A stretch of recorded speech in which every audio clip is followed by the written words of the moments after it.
उत्तर प्रदेश के एक छोटे से गांव में, जहां हरियाली से घिरी हुई झीलें और खेतों की सोंधी खुशबू फैली रहती थीं, वहां एक अद्भुत घटना होने वाली थी। गांव का नाम था शांतिपुर। शांतिपुर के बीचों बीच एक प्राचीन मंदिर था, जो सालों से बंद पड़ा था। गांव वाले कहते थे कि इस मंदिर में कोई अद्भुत शक्ति थी। किसी ने कभी हिम्मत नहीं की कि उस मंदिर में प्रवेश करे। एक दिन गांव के मुखिया का बेटा राघव अपने दोस्तों के साथ खेलते खेलते उस मंदिर के पास पहुंच गया। मंदिर के दरवाजे पर हाथ रखा, तभी अंदर से एक गूंजती हुई आवाज आई, कौन है यहां? राघव और उसके दोस्त डर गए और तुरंत वहां से भाग निकले। परंतु राघव के मन में उस आवाज का रहस्य जानने की जिज्ञासा बढ़ती जा रही थी। उसने ठान लिया कि वह मंदिर के अंदर जाकर सच्चाई का पता लगाएगा। गांव सो रहा था। राघव ने धीरे से अपने घर का दरवाजा खोला और चुपके से मंदिर की ओर चल दिया। मंदिर के पास पहुंचते ही उसकी धड़कनें तेज हो गईं, पर उसने हिम्मत नहीं हारी। उसने मंदिर का दरवाजा खोला और अंदर प्रवेश किया। मंदिर के अंदर चारों ओर धूल और मकड़ी के जाले थे। राघव ने अपने हाथ में टॉर्च निकाली और आगे बढ़ता गया। अचानक उसे एक पुरानी किताब मिली, जिसमें अजीबोगरीब भाषा में कुछ लिखा हुआ था। उसने वह किताब उठाई और घर ले जाने का फैसला किया। अगले दिन राघव ने अपने दादाजी से उस किताब के बारे में पूछा। दादाजी ने बताया कि यह किताब संस्कृत में है और इसमें एक महान खजाने का रहस्य छिपा है। राघव ने और भी अधिक उत्सुकता से उस किताब को पढ़ना शुरू किया।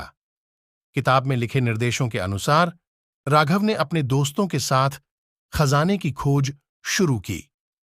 वह सभी एक गुप्त सुरंग में प्रवेश कर गए। कई घंटे की मेहनत के बाद उन्होंने आखिरकार एक बड़े कमरे में प्रवेश किया, जहां एक सुनहरी बॉक्स रखा था। राघव ने जब उस बॉक्स को खोला तो उसमें उन्हें कई प्राचीन आभूषण और सिक्के मिले।